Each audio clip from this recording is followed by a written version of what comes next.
Capítulo 22. Uma coisa me chamou a atenção, que o meu vizinho, pai das meninas que frequentavam minha casa em Vargem Grande, um dia ele falou para mim: talvez tenha duas mulheres que querem se vingar de você. Será que ele estava falando da Renata Blanco, da primeira garota que fiquei em Vargem Grande, onde ela teve um filho e não me avisaram nada? Talvez queriam que eu pagasse por todas as pensões que eu não paguei, mesmo não sabendo das crianças, colocando uma outra criança que não tem nada a ver com essa história. Mas pensando bem, isso poderia me dar mais sofrimento, e é isso que eles gostam. E nessa brincadeira deles, colocam Deus, dizendo que não cai uma folha da árvore sem que Deus permita. Agora eu pergunto, será que Deus faria parte de manipulação, mentira, sofrimentos? Ainda colocam tudo isso em suas costas. Como eu cheguei nos 5? E por que eles fariam isso? Todos eles tinham seus motivos. O Jurandir, como o seu pai, eles sabiam do roubo, também da ida dos fiscais que foram na empresa do meu pai.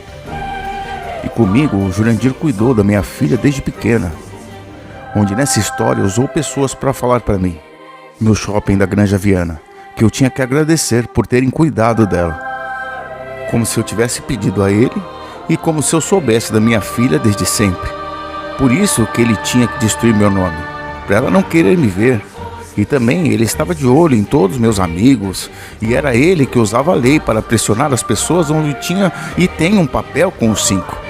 O Saulo Lopes foi incumbido de usar a minha filha e a sua mãe para ganhar a confiança de todos que eu conhecia, como família, amigos, colegas. Era ele que ficava do lado fora da lei dos outros 4. Outro ponto, meu pai bateu no carro do desembargador. Outro ponto, eu, seu filho, nós éramos amigos. E como eu sabia que eles eram amigos do Saulo e da Renata também, onde ficaram fazendo jogos por anos, mesmo eu tentando falar que eu já sabia, um dia não aguentei e prensei na parede o seu filho. E falei que éramos amigos, e com amigos não tem isso.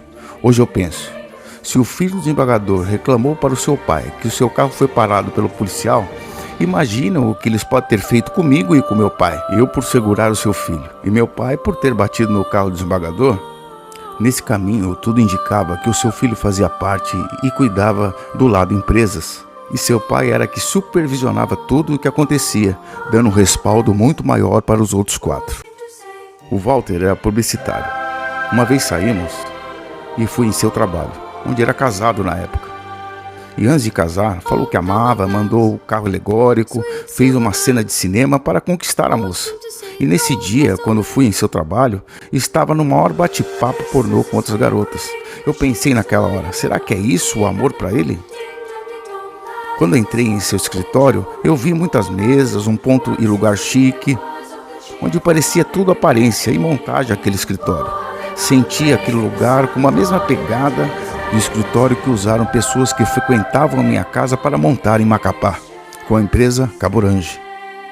Continuando esse dia, depois que saímos do escritório, fomos em um karaokê. E lá, quando eu cantei, uma moça queria falar comigo. Ele atrapalhou, entrando no meio, não deixando nem que a moça olhasse para mim. Naquela hora, fazia pouco tempo que tínhamos terminado, eu e a Renata. Eu precisava conhecer alguém, mas ele estava lá. Mesmo casado, ficou atrapalhando. Eu estava cansado de aceitar gente assim do meu lado. Então falei mal dele para suas amigas, porque eu sabia que elas iriam falar para ele. Queria ficar longe desse tipo de pessoas, mas isso só foi mais um start. Nessa história eu entendi que era ele que bolava as coisas. Planejava, estudava, tudo com o aval e o auxílio dos outros 4. No decorrer dessa história encontrei os 5. E vi que eles mesmos mostravam o que fazem, com o que trabalham e como usam as pessoas. E fui observando tudo, sentindo tudo o que estava acontecendo. Observei suas reações, modo de pensar, de agir. Não precisei grampear celulares, telefones, seguir ninguém. Vi a troca de pessoas em cada lugar que usavam cada um. Parecia até crianças acuando um cachorro, onde o cercavam, ou chutando um de cada vez como divertimento. E sentindo prazer cada vez mais em cada ato.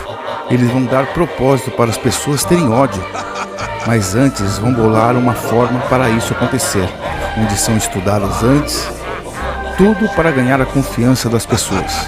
Aconteceu isso com um rapaz que tentei ajudar em Botucatu. Ele e sua namorada. Deram eles propósito para ficarem com o estúdio, dizendo que são eles os merecedores. Que são eles os que fazem as coisas, por mais que eu tentei os ajudar. E comprei quase tudo no estúdio. Depois que tiraram tudo de mim, ainda falaram que eu merecia isso. Fiquei sabendo que a sua namorada estava fazendo até macumba para mim. É uma doença onde consegui identificar todos eles através de tanto sentimento mal. Como o meu irmão Walter foi usado, o meu vizinho de Vargem Grande. Depois o advogado que contratei com meu pai. Depois chegou na mulher do meu irmão. Tudo isso porque também eles queriam chegar nela. E em sua família, que são políticos, e ter a confiança de todos eles. Onde de repente vinha o ódio me xingando com raiva. E tudo de mais maligno não vinha só dela, e sim das pessoas que estavam por trás. Que através do comprometimento, da cumplicidade, da raiva, que sabiam da sua entrega a eles. Com isso, vi que todos eles têm sentimentos parecidos, mas um pouco diferente de cada um. Walter, o publicitário, a raiva do ódio, da humilhação, é da vingança, do narciso, é o que planeja. Já a raiva do Saulo é a raiva do troféu, é a raiva da tiração de sarro, da manipulação, do envolvimento. Gosta de mostrar como prêmio e sente prazer no sofrimento alheio. A raiva do Jurandir é a raiva da pressão, da intimidação, da humilhação, da razão. Já a raiva do Rogério, filho do desembargador, é a raiva da vingança, do poder onde pode fazer qualquer coisa e comprar qualquer pessoa, por estarem acima da lei. A raiva do desembargador é a raiva de ser soberano. Sente muito prazer nisso. Também negócios, poder, onde vai dar respaldo a todos eles. E um dos motivos, divertimento infinito. Eles não buscam pessoas, e sim almas. E muitas pessoas nem sabem, mas outras sabem muito bem, porque estão cegas ou não querem ver. Por aquilo que eles fazem, acreditar a enxergar. Só o que eles querem. Destruir um adversário, a primeira coisa que você faz é construir uma narrativa negativa dele. Uma narrativa em que você determina que o cara é um demônio. A partir do momento que você cria a narrativa que ele é demônio, a partir daí você começa a jogar todo mundo contra ele.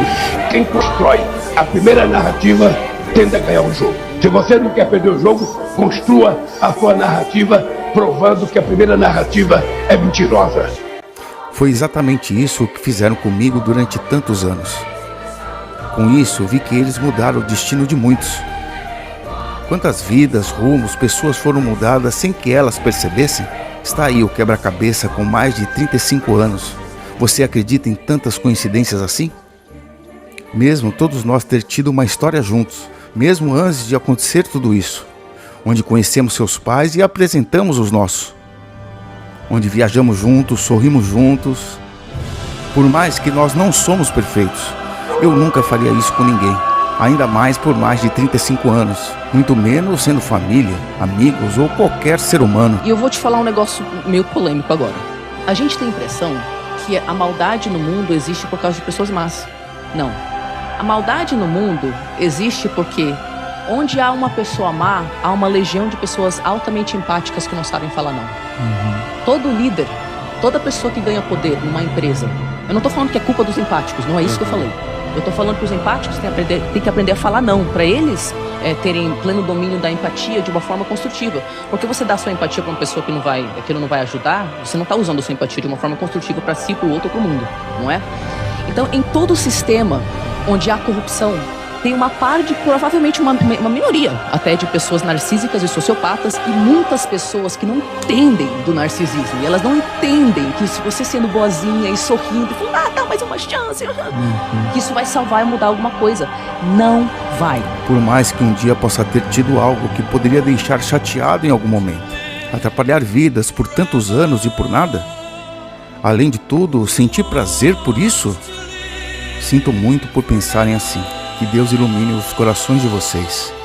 Que possa se colocar na vida do outro, pelo menos uma vez. E entenda que foi tirado de muitos não foi só dinheiro, trabalho, conquistas, lutas, sonhos, destinos, família. E sim uma das coisas mais preciosas que existe. O tempo. O tempo. De muito tempo que não volta, que nunca mais. que não voltem, nunca mais.